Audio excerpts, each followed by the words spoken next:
Greetings and salutations. Unfortunately for you, I am back with another video. This is kind of a follow-up to the first video I did a couple days ago. And again, apologies guys. I'll get back to gaming-related stuff soon, I promise. But I do feel, pretty passionate about this particular subject. But so one of the people that basically I made that video for uh, messaged me and asked me, "Hey, what do I need to know before I go into a gun store?" Uh, that they basically had this kind of like idea that they had to know literally everything about a gun and this, that, and everything else. And honestly, you don't understand that gun stores, as if you've never been to one, as they've been portrayed in movies and TV shows, it's quite the opposite. So, and keep in mind, again, this all comes down to the laws in your state. What Kentucky goes through is different than what, say, obviously California goes through. So, something that you can you remember the 4 gun safety rules I talked about? Definitely have that in mind when you go in, because if you are wanting to look and inspect a firearm, because you do want to do that, I promise you. You want to be able to see what the sight picture is. You want to see how it fits your hand, that kind of thing. Those particular, when you handle those particular firearms, the safety rules still apply. Doesn't matter. It doesn't change that it's in a gun store. It doesn't change whether it's been used or if it's brand new. It still needs to be cleared. It still needs to be checked. Point of safe direction. Finger off the trigger. Everything. So you will get a butt chewing if you do that. The thing that like irks me about a lot of Hollywood depictions of gun stores is that you will have people that are just blatantly flagging because Hollywood wants to depict everybody as like every gun owner as this uncultured redneck that's just being lackadaisical with safety. And it's funny because this is made by people who couldn't even begin to recite what the 4 safety rules are because they have no interest in firearms, and therefore they don't know, and they couldn't tell you the first thing. Don't believe me? Look up anti-gun liberals shooting guns for the first time. Chances are you found that BuzzFeed video. I could show you each and every time that they've broken a rule, and I would have kicked them off the range for it. So the safety rules still apply. You should conduct yourself like a safety officer at all times. I'm not joking. Um, every responsible gun owner in this country um, takes safety super duper serious because there's just too much to lose at stake if you break those rules, be it life or liberty. So you really need to you really need to have that down. And I mean, because forget about etiquette, you really need to make a practice. And a good rule of thumb: just get yourself a cheap plastic water gun and just practice the gun safety rules with that. There's no harm in that. There's no shame in that. If you don't have a gun, everybody starts somewhere. So don't feel intimidated, and so on and so forth. Uh, the only thing I would not, that I would tell you would be like kind of have what you want in mind first and foremost. But even if you don't, you could always tell the clerk, hey, like tell them what you're interested in, what you're looking for. Are you looking for a 9mm handgun? Are you looking for an AR-15? Assuming those are legal in your state. Are you looking for a revolver? And then pretty much make it blatantly and abundantly clear that you don't have a lot of education or skill when it comes to firearms. That way they will show you how to clear the weapon, and they'll even explain to you how to break it down should you so wish, because you do need to know that, because you do need to clean it. Maintaining your firearms is a part of the responsibility of gun ownership. Uh, a malfunctioning weapon most of the time is due to a lack of maintenance and cleaning done to it, and so you need to know how to do that.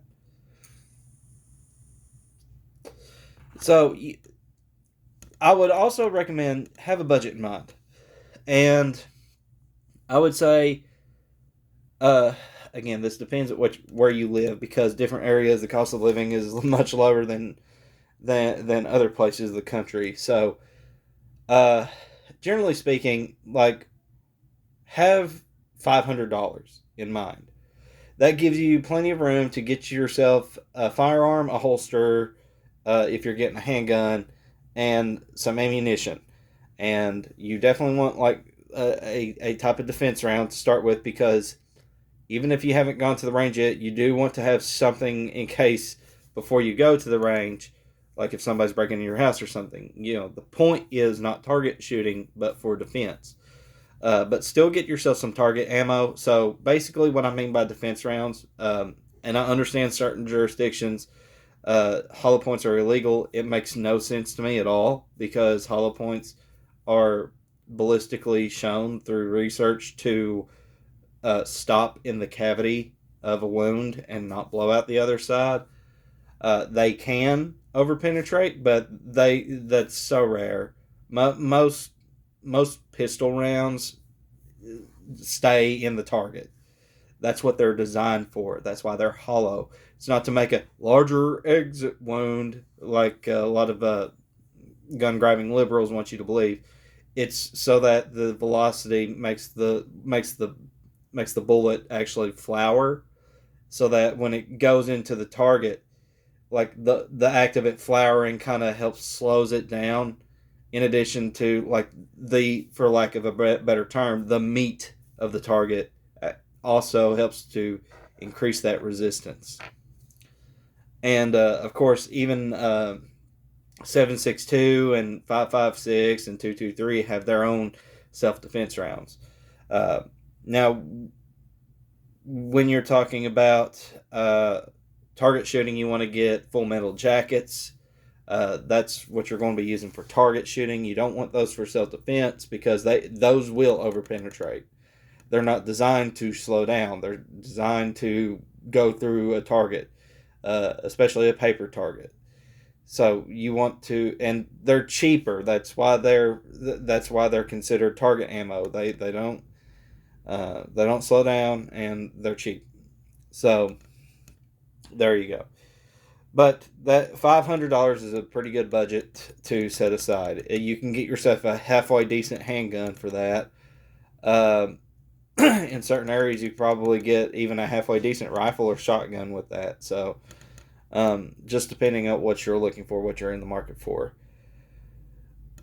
What will happen is, if you're not sure, because with handguns they're going to have them kind of in a display case up front. You're going to know the name, the model, this, that, and everything else. That's the time to ask questions like, "Hey, how does a slide work?" If you're brand new, because I'm assuming, because I'm playing to this one particular person, never owned a gun in their life, never been to a gun store, what they can expect, this, that, and everything else. So definitely ask questions. Like, that's what these guys are here for. Or girls. I know plenty of women that work at gun stores. So definitely ask questions. The rifles are typically going to be hung up on a display on the wall, so you're probably not going to know the model if you're not very gun literate. So just simply, when it comes to the rifles, just kind of help point it out, and they'll bring it down off the wall for you to look at. And again, when they hand you the firearm, they'll clear it, so you need to let them know, "Hey, I don't know how to clear this thing," to check and see if it's clear. Because again, everybody starts somewhere, and they'll show you how to clear it, what you need to do. Always keep it pointed in a safe direction. Keep that finger off the trigger. Doesn't matter if it's empty or not. Keep it off. And then, if you want to dry fire it, ask them, "Can I dry fire this?" Because it's good etiquette. Some gun stores even have a target on the wall that they say, "Go ahead and get a sight picture and then squeeze the trigger." But generally speaking, most, including all the ones that I know in my area, will say, "Yeah, that's fine. Just aim it at the ground, da da da," and then you can depress the trigger, etc., etc. That way, you can feel how the trigger, because you do want to know how that trigger is going to feel. And don't let anybody tell you that dry firing harms your gun. It doesn't, unless you're talking about 22 long rifle or anything that's rim fired. That can, because the firing pin can strike the breech of the gun and really screw up the firing pin. But with center fire firearms. The firing pin is in the middle. It's not going to strike anything. It'll be okay. But if you want to get snap caps, get snap caps. If you don't know what those are, you can look those up. They're little dummy rounds that a lot of people use for practicing dry firing and stuff like that. Just really make sure that you're still safety minded, because this, again, I cannot stress enough. I exaggerate safety because it is important. So the next step you do let's say the firearm that they handed you, you decide you would like to purchase it. At this point, what they'll do is they'll bring out some paperwork for you. They're going to circle the areas that's going to be pertinent for you to fill out. This is going to include your full name, your address, your social security number, everything about you, all the personal sensitive information that you work so hard to protect online. That's the stuff you're going to be putting down, because you are now entering into a database. And typically speaking, you're probably already in the database. Where I had to get a background check for my CDL. That kind of speeds things on a little bit. But if you're somebody that has a concealed carry permit, this process could take faster. Generally speaking, what they'll do is they'll get you to sign all this stuff that has your personal info on it, and then they'll have some different questions. Are you an illegal immigrant? Are you planning on selling this thing later on down the road? Are you buying this for somebody else? The thing that gets me is that there's this video clip from a movie. I can't remember the name of the movie. It drives me nuts. It drives me bonkers, because anti-gun liberals will post it all the time being like, this is what it's like. It's not what it's like. Of this obviously handicapped child that goes into a gun store and wants a rifle, and the gun store owner is just like, okay, well, I'm going to go ahead and hand you this form. You fill everything out. Do you want me to get you a scope and a high-capacity magazine while I'm at it? Which is absolutely idiotic how that exchange goes down. And then he comes back, he's like, I see right here that you check mark that you are buying this for someone else. I think you meant to mark this. So that doesn't happen, because if you check mark that wrong box, they will immediately terminate the sale, because that is what is called a straw purchase. Straw purchasing is actually a crime in this country. So you cannot do a straw purchase at all. There are certain situations in which the law states that, like, if you're buying this to like teach your child hunting or something like that, or to lend to somebody for hunting purposes, so on and so forth. But it is you're still going to be the rightful owner of this firearm. There are certain exceptions to this rule, but generally speaking, if you are buying this firearm and you check mark that you're buying it for someone else, you are telling them that you are potentially committing a crime. They're going to terminate that purchase then and there. There are no ifs, ands, or buts. So that situation does not exist like the movies want you to believe. It drives me bonkers at how a lot of people's conception about guns and gun shops in America is fueled by people who have never walked into one a day in their life. It's just like one I saw, and I don't know where this movie is from either, but it's another video clip of this guy who's like, I want to like get a handgun or something like that, and the guy gets off the wall or gets out of the shelf and hands it to him, and this dude doesn't even clear it. He's like waving around, flagging, and he's got his finger on the trigger. He's like, this fits my hand perfectly. And then he talks about how like there's like this whole situation, like, well, I'll let you know that unarmed citizens are less likely to be shot than armed citizens, which is like a totally, I don't know where they got that statistic from, but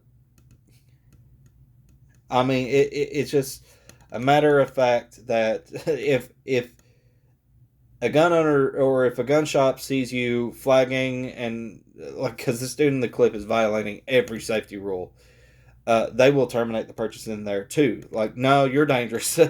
you need to get educated and get some practice before we even feel confident in selling you this firearm. They do make exceptions to the rule because they are a business, and they do reserve the right to refuse service to anyone. This is not communist Russia. They do not have to serve you. So, at that point, after you fill out the paperwork, again, depending on the state you live in, they'll go ahead and run the background check. But depending on what state you live in, determines whether or not you have to wait or whether you walk out that day with it. In states that don't hate their citizens like mine, I can live with the firearm that day. In states that hate you, they'll make you wait 7 days. I think there's a few that might make you wait 3, but the point being that there are some states that have a waiting period for people. There are also some states that, for whatever reason, they're going to ask you all these other additional questions, like the purpose, like are you using this for target shooting, sports, hunting, blah blah blah. And certain states that'll deny the purchase if you say you're getting it for self-defense, which defeats the whole purpose of it. These are FUD run states, by the way. So if you have no clue what a FUD is, it's somebody who is into firearms only in terms of the hobby side. They're into sport shooting and nothing else. They like target practice, they like skeet shooting, and they might even like hunting. But they really don't take the Second Amendment seriously, the right to bear arms. And they will support every anti-gun legislation under the guise of common sense gun laws. So there's that. But generally speaking, what you can expect from now, I'm not saying that bad gun shops don't exist, but from my experience, I've never really went into a bad gun shop. Uh, but I live in a part of the country that people are likely to say, "Howdy, how are you? How you doing? How's your mom? How's your dad?" Kind of folk. So you go in, you BS with them a little bit. They're nice and they're friendly, and they'll help you find what you need to look for. I take my older daughter all the time, so they're super nice to her. Younger one's not so into it, but the older one definitely is. So you just gotta, just like I said, keep the 4 safety rules in mind. They don't go out the window ever. Since I mentioned the 4 safety rules, you are no longer ignorant. They apply all the time, even when your firearm is not in your possession. They apply all the time, no exception. You should be thinking about them at all times. So, because you might not even need to know the firearm safety rules for your firearm, but for somebody else's. I mean, there are people who go out to ranges and go out to gun stores that they'll get something and they'll flag half the world with it. So, just as an aside, and I'll probably talk about range etiquette too soon, because somebody else asked a question about that, what they need to know about a gun range. But I mean, it's not this big scary place. Most people, as long as you're honest and upfront, and again, certain states that hate you, some of them I think require you to have a class first before they even allow you a permit to get a gun. But like that boggles my mind. But to some degree, I get it, but it's still an infringement, so I hate it, and I will oppose it. So, anyways, you, like I said, be safety minded. This is this is actually a pretty nifty little tool, and this is something, since we're talking about gun shops. Before I close out, this is something you're probably going to see in your firearm whenever you buy it. This is actually a I think it's called a breech flag or something like that. Basically, it's going to be in the action. So either the ejection port or the bore or somewhere to verify and show that the firearm is clear when you walk out with it. Whether it's in a box, a cardboard box, a carrying case, whatever, they'll stick this in the gun. So I just kind of use them for different little nifty things, and I was just like, hey, I happen to have this out. But yeah, that's what you can expect. And again, you cannot learn if you don't ask questions. So definitely ask questions. You need to ask questions. So, like, because I'm assuming that if you're watching this, you are new. So, definitely, definitely ask questions. Again, to reiterate, ask them how to take it down, how to clear it, all that stuff. Um, and certain guns come with like like maybe one or two magazines. So like that's something that you can expect in your budget too. But normally to start off, you probably just need just the one if it only comes with one, and then later, like down the road, like in a week or two, get yourself a second one because it's good to have a second one in case the first one breaks. You can never have too many magazines, I promise you. Uh, especially, especially, especially having AR. I've seen quite a few that the spring would just explode out of the bottom. But as always, guys, take care. God bless. I'll see you on the other side.